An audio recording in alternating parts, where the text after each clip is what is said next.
3 cara yang sangat-sangat efektif untuk merubah kebiasaan. Kebiasaan makan pola tertentu, seperti tadi, mendadak tidak suka, atau bisa juga dirubah. Dari tidak suka, mendadak jadi suka.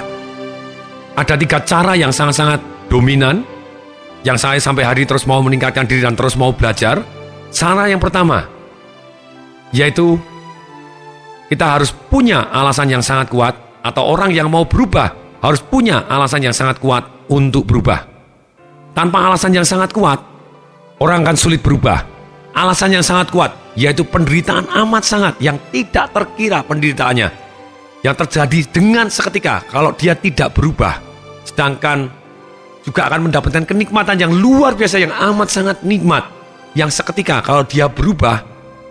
Ini adalah salah satu cara untuk mendisformat kebiasaan kita.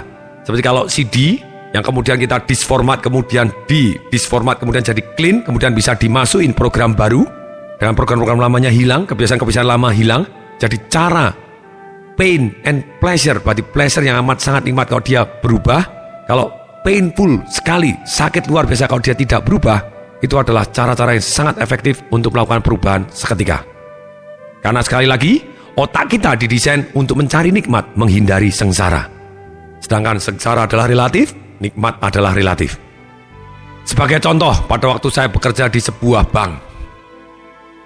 Waktu itu saya menjadi wakil pemimpin di sebuah cabang di Jawa Timur. Dan pada waktu cabang-cabang di Jawa Timur kumpul di Surabaya, 3 wilayah kumpul di Surabaya, pemimpin-pemimpin cabangnya. Ternyata 3 pemimpin wilayah, mereka tidak ada satupun yang merokok. Sedemikian sehingga pemimpin-pemimpin cabang yang merokok lainnya, karena berada di bawah kepala wilayah, mereka hormat dan mereka segan, mereka sungkan merokok. Tapi ada 2 pemimpin yang masih merokok. Bahkan mereka berendeng-rendeng, mereka merokok kemana-mana, mereka berdua merokok. Walaupun atasannya tidak merokok, mereka tetap berani merokok. Bahkan mereka seringkali datang ke tempat pemimpin-pemimpin yang tadinya merokok. Karena sungkan tidak merokok, mereka godain. Mereka berdua godain. Banci ya, takut merokok banci ya. Nah, setelah saya selidikin, ternyata 2 ini kenapa kok nekat sekali merokok, saya tidak tahu gitu ya. Karena ternyata yang satu mantan pemimpin bank di Kudus, jadi mungkin banyak rokok di sana. Yang satu mantan pemimpin bank yang di Kediri sebelum dia pindah ke tempat Surabaya dan di daerah saya. Mungkin banyak perokok juga di sana gitu ya. Tapi ini yang terjadi.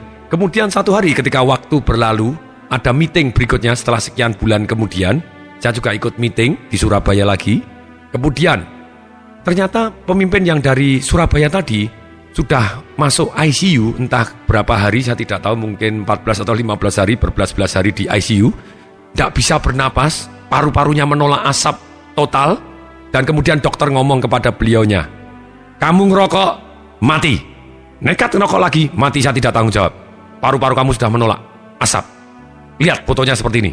Kejadian itu mencekam sekali karena dia tidak bisa bernapas, kasih oksigen, ngik, berat sekali. Nah, ketika pada waktu meeting, beliaunya sudah sehat dan beliaunya tidak merokok. Kemudian temannya yang satu yang masih perokok, kemudian tahu dia tinggal satu-satunya yang merokok dari seluruh pemimpin cabang yang lain. Kemudian dia datang ke tempat temannya yang tadinya biasanya godain bareng-bareng. Sekarang pemimpin yang tidak merokok ini digodain sama temannya. Sekarang banci ya, jadi ikut-ikutan takut merokok ya. Jawabannya, biarin banci, yang penting hidup daripada mati. Aha, ternyata dengan sangat cepat otak manusia akan mengambil pelajaran. Ketika terkait dengan penderitaan amat sangat, seketika kita akan berhenti, langsung disformat, kebiasaannya langsung hilang. Ini adalah salah satu yang sangat-sangat powerful. Jadi alasan sangat kuat, sangat membantu kita untuk melakukan terapi. Ada beberapa kategori orang yang ketika kepingin mengintervensi diri sendiri atau mengintervensi orang lain. Nah, orang yang kepingin berubah, kategori yang pertama, orang ini tidak kepingin berubah dan tidak tahu caranya. Ini take a longer time supaya dia mau atau kepingin sekali, bukan hanya kepingin tapi jadi mendadak punya alasan sangat kuat kepingin berubah, dan baru diajarin caranya.